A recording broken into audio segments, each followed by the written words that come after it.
He once woke up to see $10 million in his account numbers glowing against the dark of his bedroom. For a moment he felt invincible. It wasn't just money.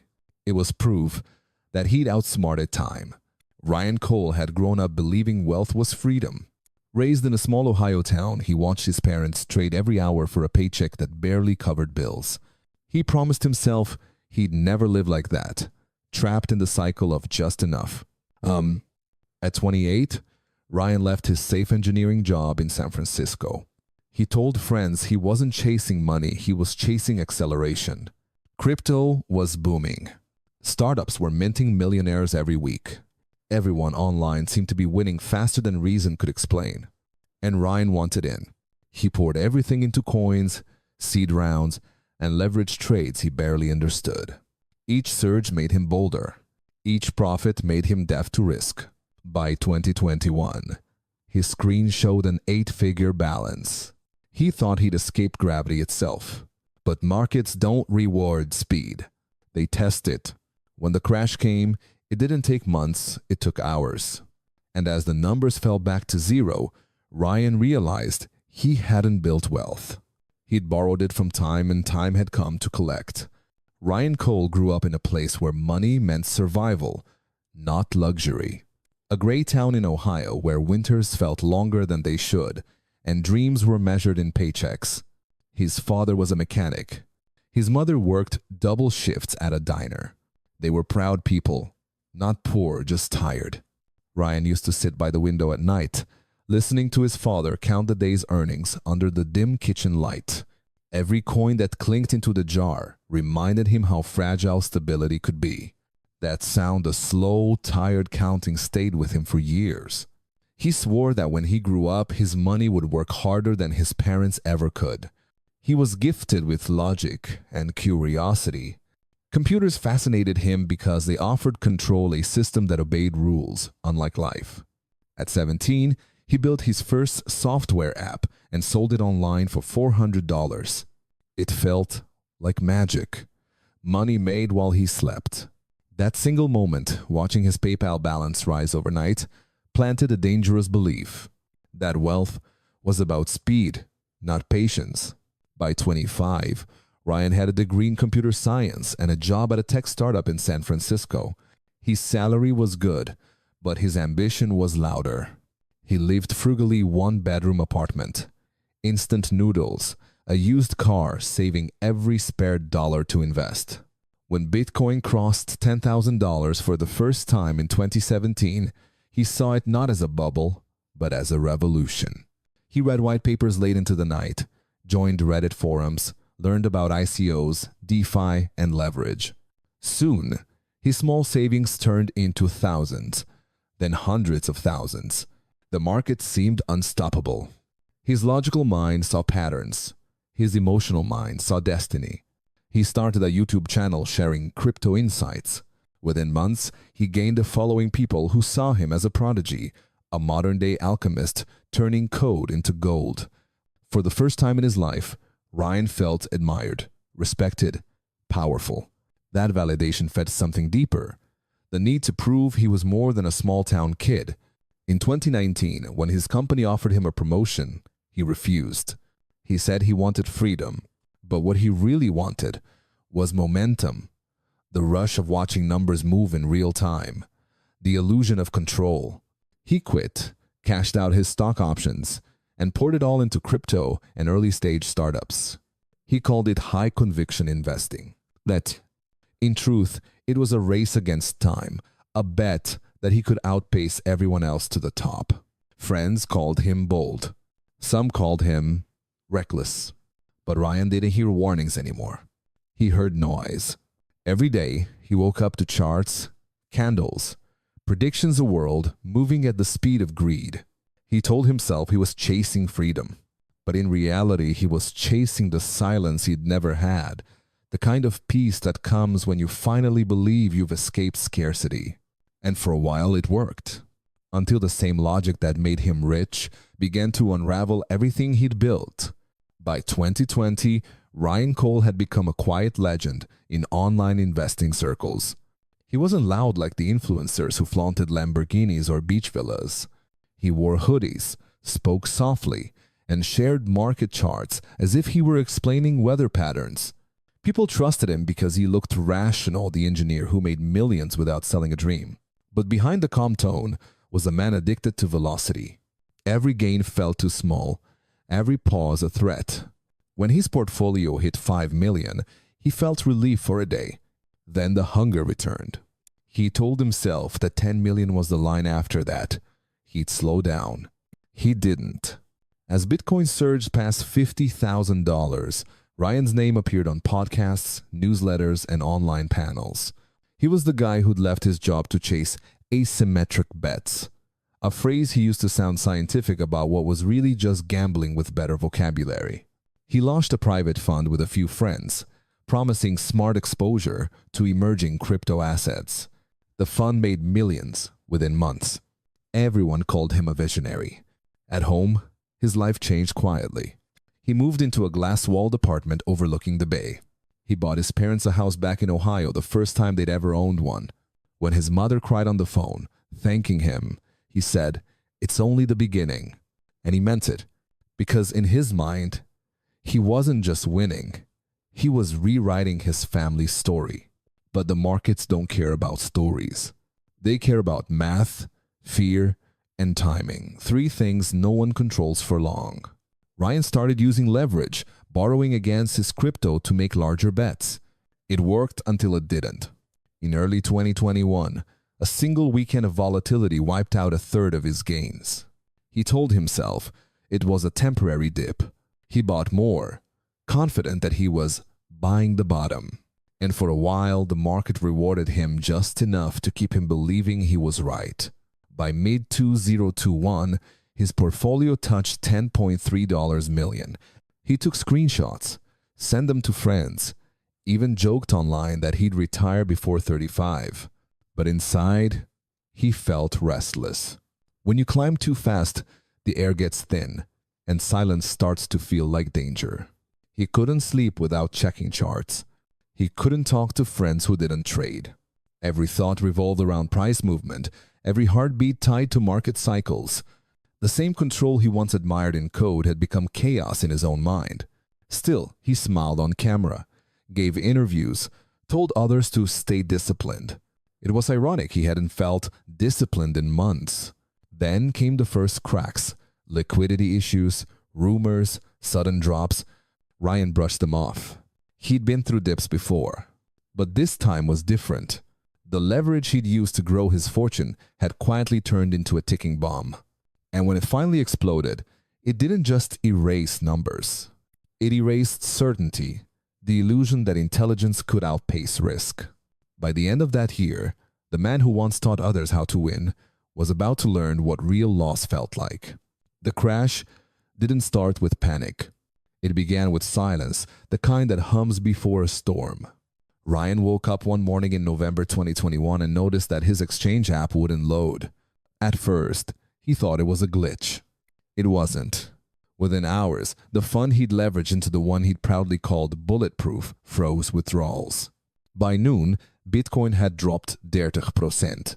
Altcoins, the ones he told investors were undervalued gems, were collapsing like dominoes. He tried to move assets, to rebalance, to do something, but every platform showed the same message. Transaction failed. By evening, $10 million had become 2. By dawn, it was less than 1. He didn't tell anyone. He sat in front of his screen as the world he built from numbers dissolved line by line. Every trade, every decision, every confident post he'd made replayed in his mind like a cruel documentary. He kept refreshing, as if staring hard enough could change the outcome. When his parents called, he didn't answer. When his investors messaged, he said everything was under control.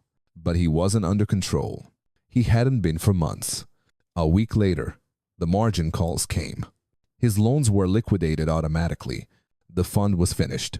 He was finished. Ryan spent days in his apartment without opening the blinds. Food deliveries stacked at the door. The hum of his computer was the only sound left. He scrolled through old screenshots of his portfolio, as if trying to prove to himself it had once been real. The irony was brutal. He'd built his entire identity on being the guy who never panicked. Now panic was all he had left. When the calls from journalists started, he turned off his phone. The same media that once praised his strategic genius now called him reckless, arrogant, naive. And they weren't entirely wrong. But the real damage wasn't financial.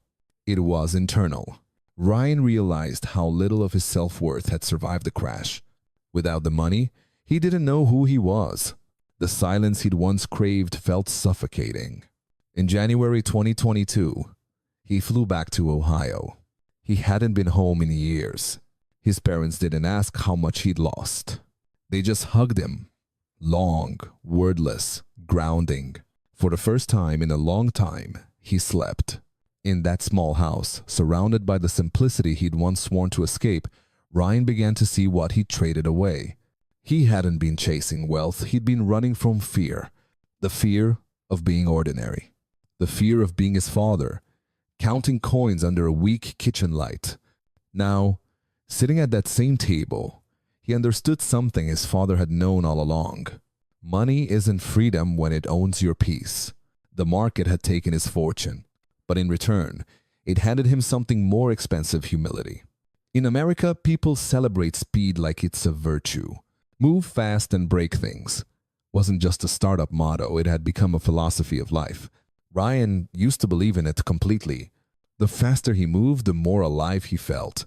Every dollar earned quickly felt smarter than one earned slowly. But when everything collapsed, he realized speed only feels like progress until it ends in a crash. He remembered sitting in his small apartment after the crash, scrolling through the same financial news that once fueled him. Every headline screamed urgency. The next 10x coin, don't miss this wave. If you're not in, you're late. It hit him, then the entire system ran on fear of missing out. It wasn't about wealth anymore. It was about never feeling behind.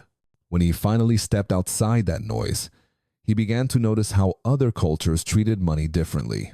In Japan, where he visited during a quiet sabbatical, he learned about Kaizen, the belief that improvement is not about leaps, but small, steady steps. Factories there didn't chase explosive growth. They chased precision. Employees didn't talk about getting rich.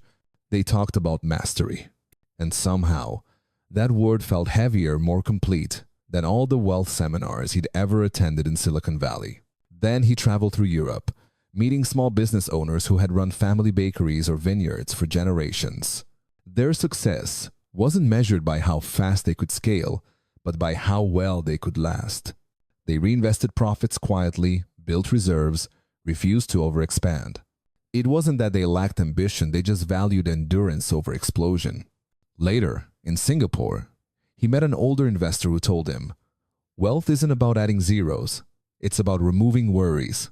That line stayed with him. It reframed everything he thought he knew about success. For the first time, Ryan understood that freedom wasn't built in years. It was built across decades. He started journaling, documenting these observations like a man piecing together a new philosophy. He compared charts from Wall Street with family stories from Hanoi, Tokyo, and Rome, and the difference was startling. The Western charts always peaked and crashed. The others curved upward, slowly, patient, relentless, calm. Ryan began to rebuild his life, following those curves instead of chasing spikes. He stopped day trading. He built an index portfolio and added to it monthly. He created a small fund that helped first-generation immigrants learn about long-term investing, not speculation. He spoke less about returns and more about resilience. Whenever people asked about his past, he smiled. He no longer felt shame about losing 10 million. He felt gratitude because that loss had bought him a new kind of wealth, perspective. He once thought America was the land of freedom. Now he knew it was also the land of pressure. And true freedom didn't live in that pressure. It lived in patience, in stillness, in knowing when enough is enough. For the first time, Ryan wasn't chasing markets. He was chasing peace. And every slow day that passed without chaos felt like the richest day of his life. Years later, Ryan Cole no longer checked prices before sunrise. His mornings began with quiet coffee, a walk by the water, the kind of silence that used to terrify him. He lived in a modest apartment near Seattle now, far from the glass towers of his former life. Most people wouldn't recognize him on the street, and that was exactly how he liked it. He had rebuilt his finances slowly, cautiously, deliberately. He invested in index funds, taught part-time classes on behavioral finance, and ran a small nonprofit that helped young engineers learn how to manage money without losing their minds. The irony wasn't lost on him. The man who once tried to get rich fast now taught others the power of staying still. When asked what changed him, he never mentioned the crash. He talked about time, how it heals, humbles, and redefines. He spoke about how silence, once unbearable, became his greatest teacher, and how peace, not profit, was the first real dividend he ever earned. He no longer used words like freedom or success carelessly. He believed both were dangerous when left undefined. Freedom, he said, wasn't the absence of work, it was the absence of fear. And success wasn't a number, it was a state of mind that could survive any market. Every year, he returned to Ohio to visit his parents. They still lived simply, still counted their expenses carefully. One night, while helping his father fix a broken porch light, Ryan realized something profound. The man who once tried to outpace life was now learning from the one who'd lived it patiently. It wasn't a full circle moment, it was something quieter, deeper.